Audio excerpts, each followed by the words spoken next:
Hi hello welcome back to my channel Saira sisters thoughts. Vlogs పెట్టగా చాలా రోజులైంది. ఈరోజు అయితే చిక్కుడుకాయ టొమాటో వ్లాగ్తో వచ్చేసాను. చిక్కుడుకాయ టొమాటో కర్రీస్ వండక చాలా రోజులైంది. ఎందుకంటే ప్రజెంట్ చిక్కుడుకాయల్లో పురుగులు వస్తున్నాయి కదా, సో చిక్కుడుకాయలు అయితే తేవట్లేదు, పిల్లలు అడుగుతున్నారు అని ఈరోజు అయితే చిక్కుడుకాయ టొమాటో కర్రీ చేశాను. ఎలా వండాలో ఫుల్ వీడియో చూడండి. ప్రాసెస్లోకి అయితే వెళ్ళిపోదాము. ఫస్ట్ ఇక్కడైతే చిక్కుడుకాయలు ఓపెన్ చేసుకున్న తర్వాతే చూసి కట్ చేసుకోండి, ఎందుకంటే చాలా పురుగులు ఉన్నాయి చిక్కుడుకాయల్లో. నేను హాఫ్ కేజీ చిక్కుడుకాయలు తీసుకుంటే ఇన్ని వచ్చినాయి నాకు. నెక్స్ట్ ఇక్కడ ఒక ఆనియన్, 2 పచ్చిమిర్చి అయితే తీసుకున్నాను ఈ చిక్కుడుకాయ టొమాటో కర్రీ కోసం. నెక్స్ట్ స్టవ్ వెలిగించుకొని కడాయి పెట్టుకున్నాను. కడాయి వేడైన తర్వాత ఇందులోకి అయితే ఆయిల్ యాడ్ చేసుకుంటున్నాను.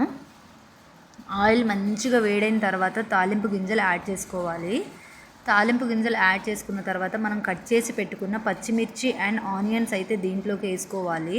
వేసుకొని మంచిగా మనకి గోల్డెన్ కలర్ వచ్చేదాకా ఫ్రై చేసుకుంటూ ఉండాలి ఆనియన్ పచ్చిమిర్చిని.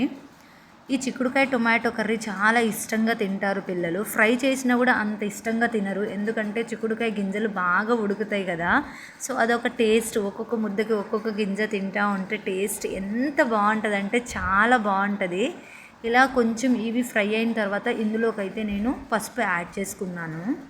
నేను కర్రీస్లలో పసుపు ముందే యాడ్ చేసుకుంటాను, చాలా వీడియోస్లో ముందే యాడ్ చేసుకుంటాను. నాకు ఎందుకంటే పసుపు స్మెల్ వస్తుంది అలా అనిపిస్తుందని నేను ముందే యాడ్ చేస్తాను. నెక్స్ట్ ఇలా పసుపు యాడ్ చేసుకున్న తర్వాత దీంట్లోకి అయితే కట్ చేసి పెట్టుకున్న చిక్కుడుకాయ ముక్కలు అయితే యాడ్ చేసుకున్నాను. చిక్కుడుకాయ ముక్కలు యాడ్ చేసుకున్న తర్వాత వీటిని అయితే మంచిగా ఉడికించుకోవాలి. నేను చిక్కుడుకాయ ఫ్రై కూడా చేస్తాను, కానీ ఫ్రై చేసినప్పుడు పిల్లలు అంత ఇష్టంగా తినరు, కరకరం అంటాయి కదా, కానీ ఈ గింజలు మెత్తగా తగిలితేనే వాళ్ళకి చాలా ఇష్టం అన్నట్టు. సో ఎక్కువ నేనైతే టొమాటో వేసే చేస్తూ ఉంటాను. చిక్కుడుకాయ ఫ్రై చేసేటప్పుడు నేనైతే కొంచెం చింతపండు వేసుకుంటాను, చాలా టేస్టీగా ఉంటుంది. ఎవరికైనా కావాలంటే కామెంట్ చేయండి, నేను చిక్కుడుకాయ ఫ్రై కూడా పెడతాను నెక్స్ట్ వీడియో. ఇక్కడైతే ఈ చిక్కుడుకాయలోకి టొమాటో యాడ్ చేసుకున్నాను కదా, ఒక 4 టొమాటోలు తీసుకుని కట్ చేసి పక్కన పెట్టుకున్నాను. ఇలా చిక్కుడుకాయలు ఉడికిన తర్వాత హాఫ్ ఉడికిన తర్వాత అల్లం పేస్ట్ ఒక హాఫ్ స్పూన్ యాడ్ చేసుకోండి, ఎక్కువ కూడా వేసుకోవద్దు, ఎందుకంటే ఇది నాన్ వెజ్ కర్రీ కాదు కదా. టొమాటోస్ యాడ్ చేస్తాం కాబట్టి అల్లం పేస్ట్ వేసుకుంటే టేస్ట్ బాగుంటుంది.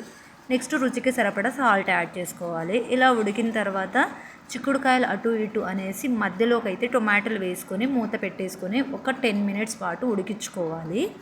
ఇలా ఒక 10 మినిట్స్ పాటు ఉడికించుకుంటే టొమాటోలు మనకి హాఫ్ ఆఫ్ ద టొమాటోస్ ఉడికినట్టు అవుతుంది. అలా ఉడికిన తర్వాత మనకు సరిపడా రుచికి సరిపడా కారం మీకు ఎంత కావాలంటే అంత, కొంచెం స్పైసీ తినేవాళ్ళు ఒక 2.5 స్పూన్స్ వేసుకోండి. మేమైతే పిల్లలు ఎక్కువ తినరు కాబట్టి ఒక 1.5 స్పూన్ కారం అయితే యాడ్ చేసుకున్నాను. అలా కారం కూడా యాడ్ చేసుకున్న తర్వాత మంచిగా కలుపుకోవాలి. ఇలా కలుపుకున్న తర్వాత మూత పెట్టేసి ఒక 5 మినిట్స్ పాటు ఉడికించుకొని మధ్య మధ్యలో కలుపుతూ ఉండాలి. చిక్కుడుకాయ పచ్చడి కూడా చేసుకుంటామండి మేము. చిక్కుడుకాయ పచ్చడి ఎవ్రీ ఇయర్ చిక్కుడుకాయ సీజన్లో పెట్టుకుంటాము, చాలా బాగుంటుంది. నెక్స్ట్ ఇక్కడ మనకి గింజలు మెత్తగా ఉడకాలని చెప్పా కదా, సో దానికోసమని ఇక్కడైతే ఒక హాఫ్ గ్లాస్ వాటర్ అయితే యాడ్ చేసుకున్నాను. వాటర్ యాడ్ చేసుకొని మూత పెట్టేసి ఒక 5 మినిట్స్ పాటు ఉడికించుకోండి. చూడండి ఇలా ఉడికిద్ది మనకి, ఎంత బాగుంది కదా చిక్కుడుకాయ కర్రీ. అసలు నాకైతే చాలా ఇష్టం అండి చిక్కుడుకాయ కర్రీ అంటే.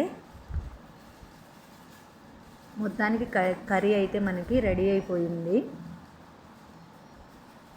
లాస్ట్లో కొత్తిమీర కానీ గరం మసాలా, ధనియాల పౌడరు అండ్ కరివేపాకు అలా అన్నీ వేసుకోండి. నేనైతే కొంచెం గరం మసాలా అండ్ కొంచెం ధనియాల పౌడర్ అయితే యాడ్ చేసుకున్నాను. యాడ్ చేసుకున్న తర్వాత లాస్ట్లోకి అయితే కరివేపాకు వేసుకున్నాను. కొత్తిమీర కూడా వేసుకున్నాను లాస్ట్లో.